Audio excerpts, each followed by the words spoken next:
नमस्कार विद्यार्थियों, आज हम पढ़ रहे हैं माघ कवि के विषय में। तो देखिए, माघ कवि हुए हैं संस्कृत साहित्य में माघ कवि। माघ कवि का नाम संस्कृत साहित्य में बड़े गर्व से लिया जाता है और जो माघ कवि हैं उनका महत्वपूर्ण योगदान है संस्कृत साहित्य में। अब देखिए, इनके लिए जब आप देखते हैं कि जो महाकवि माघ हैं, इनकी उपाधि है घंटा माघ। क्या उपाधि है इनकी विद्यार्थियों? घंटा माघ।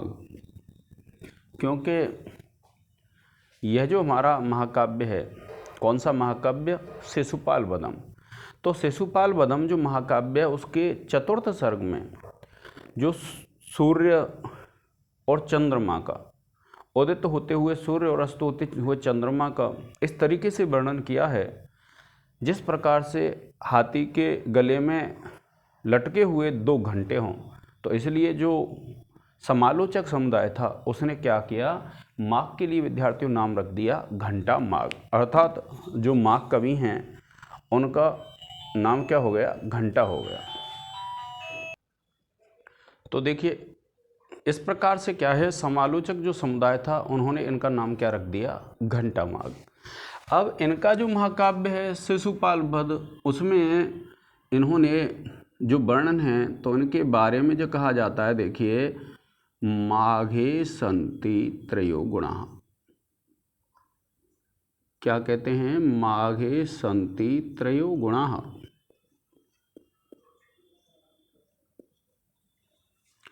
क्योंकि एक सूक्ति है संस्कृत साहित्य में, उपमा कालिदासस्य भारवीर्थ गौरवम दंडिनः पदलालित्यम माघे सन्ति त्रयो गुणाः। तो देखिए, 3 गुण कौन से हैं?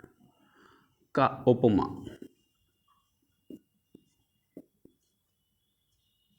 दूसरा है अर्थ गौरव और तीसरा है पद लालित्य।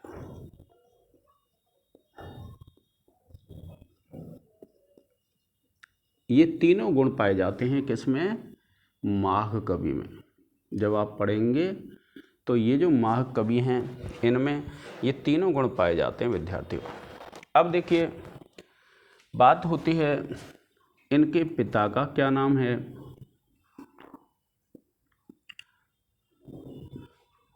इनके पितामह का क्या नाम है? ठीक है, इनके पिता का नाम और पितामह का नाम। तो देखिए, इनके पिता का नाम तो था विद्यार्थियों दत्तक।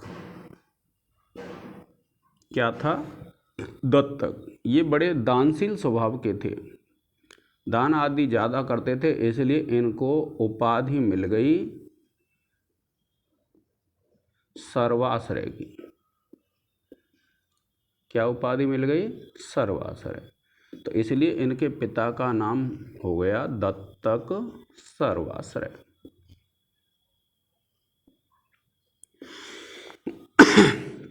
ये जो पितामह हैं, इनके पितामह का नाम था विद्यार्थियों सुप्रभदेव। क्या नाम था? देखिए, इनके जो पितामह हैं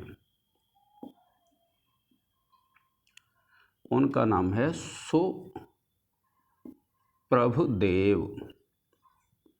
और ये जो सुप्रभदेव हैं, एक राजा था बर्मलात।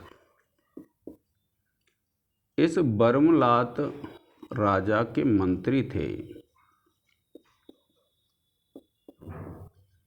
कौन थे विद्यार्थियों? कि ये जो दादा हैं उसके, वे क्या हैं? बर्मलात नामक राजा के यहाँ मंत्री थे। अब इनके निवास स्थान के बारे में अगर हम बात करें, जैसे हम बात करते हैं, मान लीजिए कि निवास क्या था, तो निवास है इनका भीनमाल नामक स्थान है। भीनमाल नामक स्थान है और यह स्थान पड़ता है जालौर राजस्थान में। जालौर राजस्थान। पहले प्राचीन समय में यह गुजरात सीमा में आता था। ये जो भीनमाल है वो कहाँ था? गुजरात सीमा में आता था। तो आप ये ध्यान रखेंगे। फिर उसके बाद जब आप बात करते हैं कि इनका माघ का जो समय है, आप माघ के समय पर अगर बात करेंगे तो 7वीं शताब्दी माना जाता है। क्या माना जाता है? 7वीं शताब्दी। 7वीं शताब्दी से समझते हैं विद्यार्थियों आप? 7वीं शताब्दी का तात्पर्य है 6वीं शताब्दी से लेकर के आगे जितना भी समय है वह किस में गिनती हो जाती है? उसकी 7वीं शताब्दी में हो जाती है।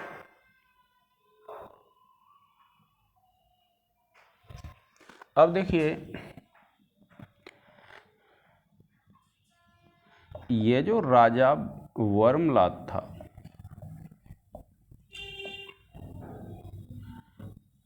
का एक शिलालेख मिलता है।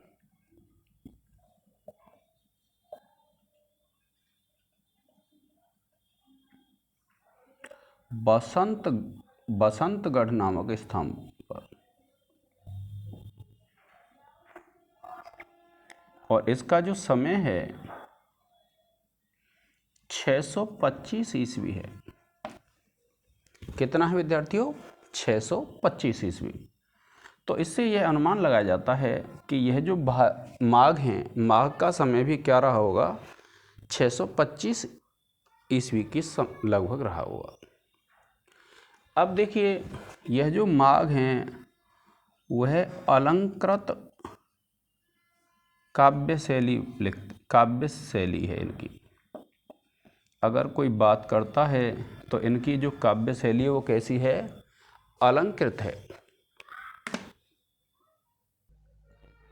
अलंकृत काव्य शैली विद्यार्थियों, तो आप इसका एक स्क्रीनशॉट ले लें।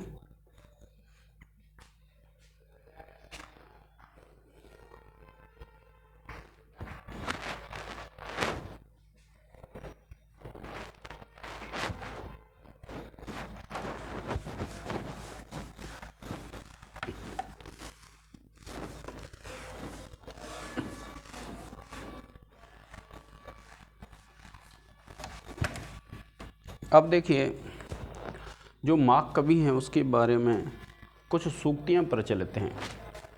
जैसे एक टीकाकार हुए हैं मल्लीनाथ,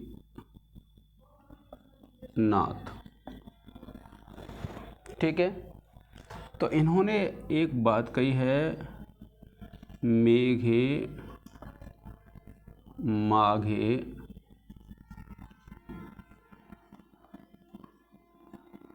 गतम वयः।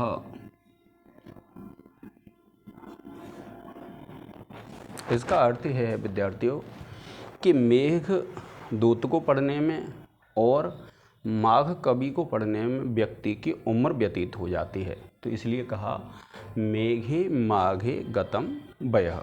दूसरी देखिए, ये एक सूक्ति है। दूसरी सूक्ति है विद्यार्थियों इनके विषय में, नव सर्ग गते माघे, नव सर्ग गते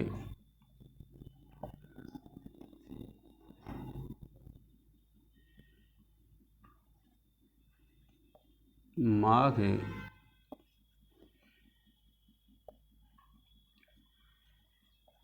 नव शब्दों न विद्यते।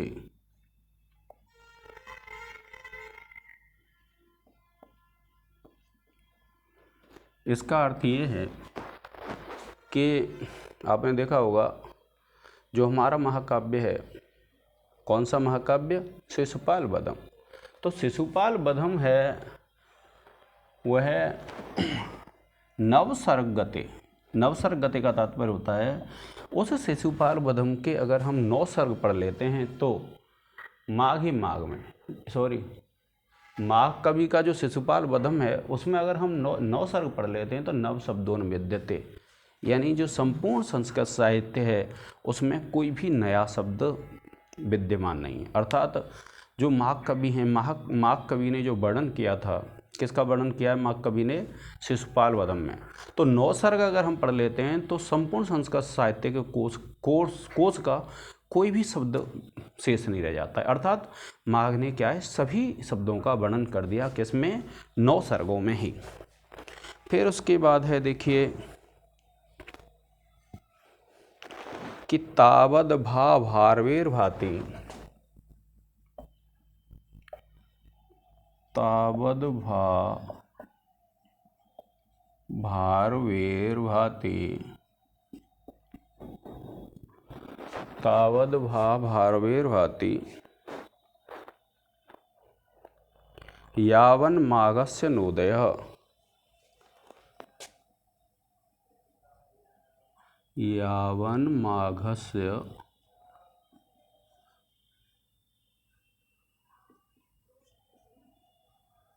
नोदयः। देखिए अर्थ का अर्थ है तावत भा भारवेर भाति, तब तक चमक कहते हैं शोभा भारवेर भारवी कवि की होती है, यावत माघस्य नोदय। अर्थात जब तक माघ कवि का उदय नहीं हुआ था तब तक ही जो भारवी है उनका प्रभाव या उनका प्रकाश काव्य जगत में था। फिर देखिए चतुर्थ जो सूक्ति है माघ के विषय में, वह सूक्ति है धन्यो माघ कबीर वयम। क्या है? धन्यो माघ कबीर वयम, धन्यो माघ कबीर वयम तो कृतिनः, तो कृतिनः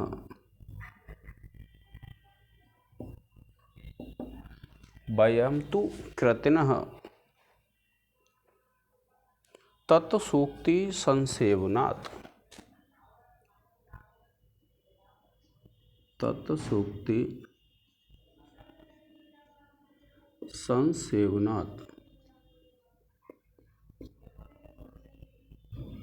ये है विद्यार्थी एक सूक्ति। क्या कहा कि माघ के उदय हो, हाँ, माघ कवि तो धन्य है जिसकी सूक्तियों से हमारा जीवन धन्य हो गया, कि धन्यो माघ कवि है, कि जो माघ कवि है वह धन्य है।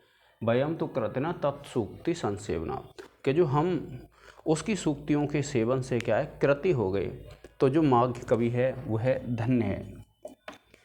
फिर देखिए 5वें माघ शिशुपाल वधम विदधन, माघ शिशुपाल वधम विदधन, माघ शिशुपाल वधम विदधन कवि मद वधम विदधे, कवि मद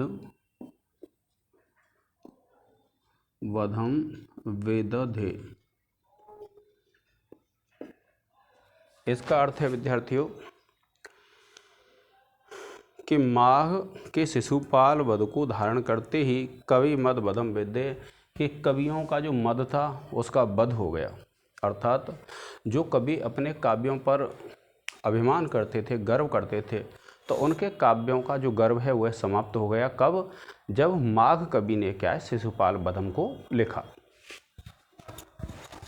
फिर देखिए मुरारी पद चिंता चेत, मुरारी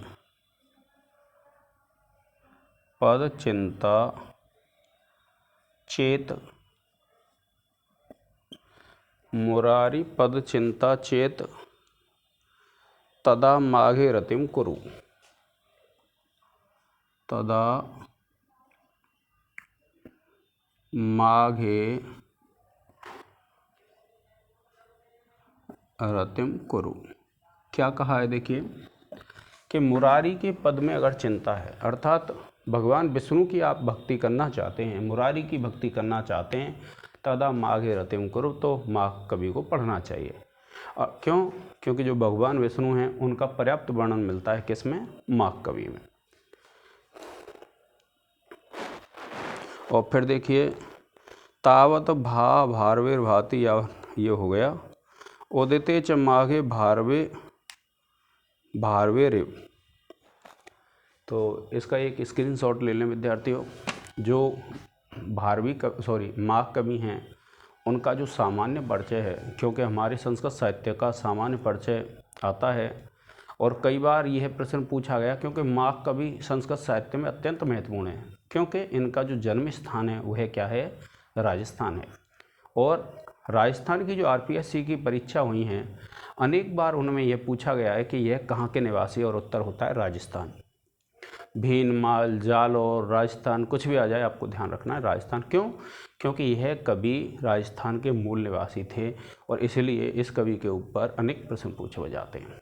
तो जो आपके साथी संस्कृत भाषा से परीक्षा दे रहे हैं 2022 में, या जब भी परीक्षा देते हैं आपको लगता है कि संस्कृत साहित्य का इतिहास उसमें है, तो प्रिय विद्यार्थियों, उन सभी साथियों के लिए ये मेरी वीडियो शेयर कर दें और निरंतर देखते रहें। मैं जहाँ तक संभावना करता हूँ, मेरा जो पढ़ाया हुआ तथ्य है उससे बाहर नहीं जाएगा, अगर सामान्य परिचय पूछता है तो। आज के इस लेक्चर में विद्यार्थियों इतना ही। जय हिंद, जय भारत।